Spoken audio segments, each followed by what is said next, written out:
Hey everybody, welcome to the channel or welcome back to the channel. If it's not your first time here, I really appreciate your support.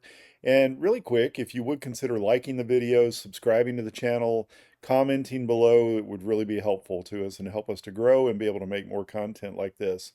So in today's video, I wanted to address some comments that I've had in my own comment section of my videos, but also some comments that I've seen on Reddit and some other sources around confusion with the reMarkable Paper Pro move, and really how to maximize the use of the device, how to make reading books and PDFs on there a little bit better, and just some other things that would be helpful if you've got one of these devices and you're new to the system, or stick around if you've had a reMarkable for a while. Maybe there's some tips and tricks that you can learn here. So without further ado, let's dig in. So a frequent comment that I've read on Reddit and even in my own comments section has to do with books, and that, EPUB files are not easy to read on this thing, or they're not formatted correctly for this device. And it does take a little bit of reformatting for it, but once you do this, it's a pleasure to read on this. So I'll take you into this just book that I've got by Richard Phillips, A Captain's Duty. As you can see, it's a little wide, and I'm going to go ahead and jump to like page 11, where I get into the text of the book, and I want to show you something here. So when I look at this, the text is off the side of the screen, and I know that, people have talked about pinching to zoom and stuff like that, but really you can just come over here to your three dots, depending on where your menu is at, come into Adjust View, and then Text Settings. And what you always want to do on the reMarkable Paper Pro Move under Page Margins is use this third skinniest of the page margins here, select Save,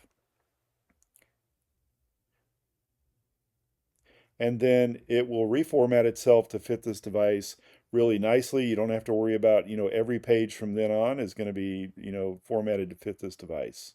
Okay, I want to show you something similar with PDFs. I have a sample PDF here. If you have a PDF that is too large for the screen, I've seen some people saying, hey, when I zoom this page and I get it where I want it to be, then when I flip pages, the next one, I also have to zoom on that page. That's not necessarily the case. What you can do is same idea that I showed you before. Come to your menu, do Adjust View, and then you can fit it to width, which is what you want to do, or you can fit it to height. I'm going to say fit it to width. Now it's going to fit within the sides of my screen, and that applies to every page in the PDF file, so you don't have to keep zooming for every page. The next tip talks about how to add a page to a PDF. For example, if you've got a PDF template like I have here, this is one that I've built for the reMarkable Paper Pro Move. I featured it in my last video. It's available in 6 different colors for $5 on Etsy. I'll put the link in the description if you're interested in that. But when you come into this, if you are taking notes and you need an additional notes page, for example, in this one I have 2 pages set up per note. Let me show you this real quick. So I have a spot for up to 22 notes in my index here. I can put my note title here and then click on the number 2. It'll take me to my second note in the notebook. I can write my notes here.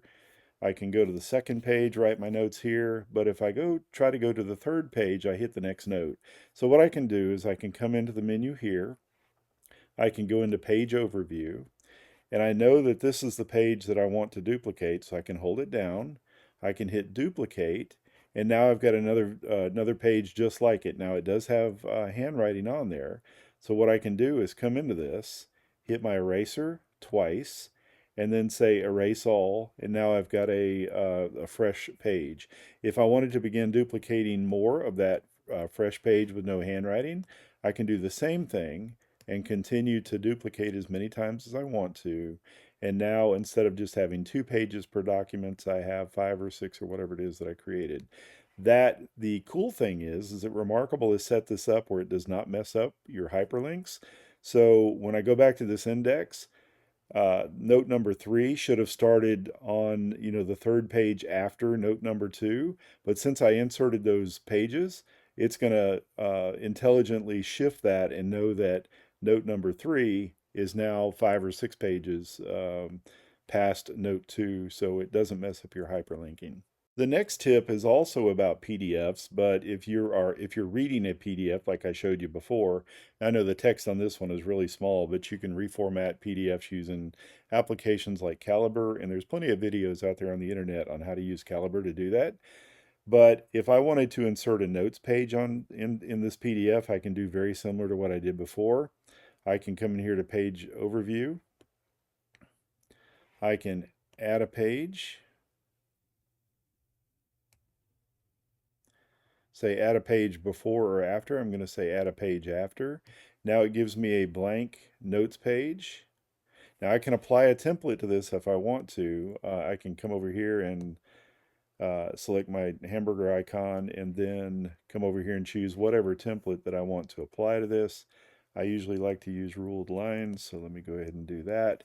And now I've got a template that I can use inside of that PDF. It's right after that page, just where I put it. So really cool way to take notes inside of a PDF and integrate that into the document. The next tip has to do with quick sheets. So when you hit the plus sign here, you have three options: notebook, folder, or quick sheet. You can add any one of those three. A notebook is just what have always been writing in. You select your template, you name it, you save it in a particular location, and that's what a notebook is. Folder is self-explanatory. It's just a container to put your notes in. Quick sheet sometimes causes some confusion. So think of a quick sheet as a scrap sheet of paper. So when I go into quick sheet here, it just gives me a blank page to begin writing on. Once again, I can change the template and make it whatever template that I want to make it. I always use ruled lines. Let's use a large one. And I can begin writing on this. And then of course I can close it out. So where do I find that? Where did that quick sheet go? So you can come back in here and look at your quick sheet again. Where is it? Where did it go? Think of quick sheet as every time you open that, you hit that plus sign, it adds a fresh page to the quick sheet notebook, if you would. So I can swipe backwards and there's that. I've probably got some other, I've got 9 or 11 pages in here total. I've got some private stuff in there, so I won't swipe backwards any further, but quick sheet just continues to add a page to the quick sheet notebook. I did find a user that was using quick sheet as their only notebook, and they just kept adding to it. And so they didn't have any kind of organizational folder systems or anything like that. And they had a lot of frustration with the reMarkable as a result of that. So I really wanted to show you that tip. So if you just got your reMarkable Paper Pro Move, or your full-size Paper Pro or reMarkable 2 or whatever device you got in the reMarkable lineup, and you did not get the pen that has the eraser built into it, you know, a lot of times you have to come down here and use this eraser to, if you're writing something and you need to erase something, instead of being able to flip your pen over, you need to come over here, select the eraser, and then erase it as that. Or another way of doing this is if you're writing and you make a mistake and you want to undo something, you can take 2 fingers and tap the screen once, and it will undo the last mark that you made on the screen. I can tap the screen again, it'll undo what was previous to that, and so on. I think I erased something up here, so that came back. So just a real quick way, if you don't have the eraser, that's a real quick way of undoing something. You can also 3-finger tap to redo and bring stuff back. So that's also a handy shortcut. The next tip shows you how to quickly move between a couple of different documents. For example, if you're reading a book and you're taking notes on that book, you can easily go back and forth. For example, if I'm writing down notes here and I wanted to go back to the book that I was reading, I can 2-finger swipe from the top. Honest, I can. And here's my book. It shows you your most recent titles of what you've been working on here. It also shows favorites, and I'll show you that in just a minute. But my most recent open document was here. That's that book, A Captain's Duty, that I was talking about. I can come back over here and continue to read. If I want to take notes again, I can 2-finger swipe from the top. There is my note again. I can continue to take notes and continue to swap between those titles very quickly. So I mentioned that you've got recents and you've also got favorites up here. And you can add things to your favorites very simply by doing this. So for example, if I wanted to make that book A Captain's Duty, a favorite, I can long press on it. I can come over to more and I can click on favorite. And now this will show up when I come up here and I swipe down from the top. It's going to show up in my favorites there. So sometimes you don't want to swap between documents. Sometimes you just want to close a document, a book or a notebook, or whatever you're working on. And that can be done with a one finger swipe down from the top on the left. And that'll completely close the document that you're working in. If you're writing and you want to draw perfect shapes, you can create, for example, a circle. At the end of the circle, just hold your pen down. It'll create a perfect circle, triangle, square, whatever the case may be. And then, of course, you can select those. You can rotate these. You can resize them. You can do whatever you want to with them. Another complaint that I've heard about is that the screen, even with the front light on full, that the screen is too dark. So it's just a matter of preference on that. So I can swipe down with one finger from the top right and I can see that my front light on is on full blast. So how can I make that brighter? I can come over to my hamburger icon here. I can go into settings, and this little half white, half black circle is your display settings. And I can come over here, there's one called extra bright. I can click on that and you can see that it brightened the screen quite a bit. So now it's significantly brighter than it was before. So hopefully that's helpful for those that are struggling with that. Now let me show you where to find some of these gestures I've been showing you. You can come up to the hamburger icon, come down to guides, and come to gestures and view all. And you can see all these two finger, three finger, single finger, zoom, pan, scroll, open the drawer, open quick settings, draw shapes and all that stuff. If you forget what I've shown you here, you can come back to this at any time and find it. A really cool feature when you're taking notes and you need to move stuff around on the page. If I needed to close the gap between this first paragraph and the second paragraph, I could select the lasso icon and then carefully circle everything there.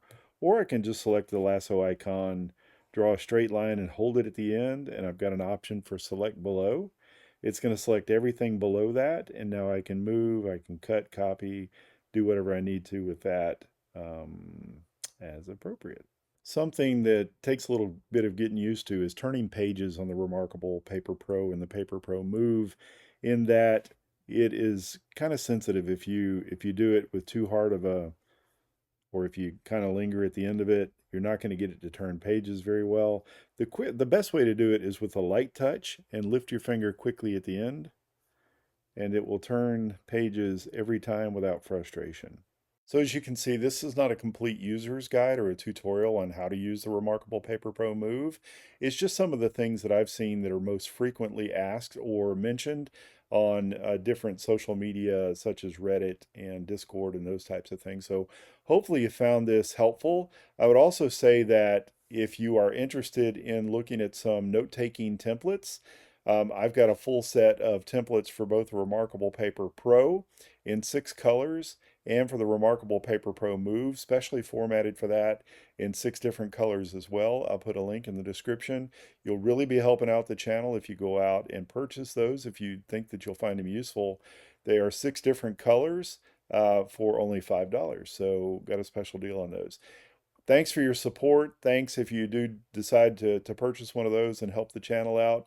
But really, thank you for watching, liking, and subscribing. I really do appreciate that. See you in the next video.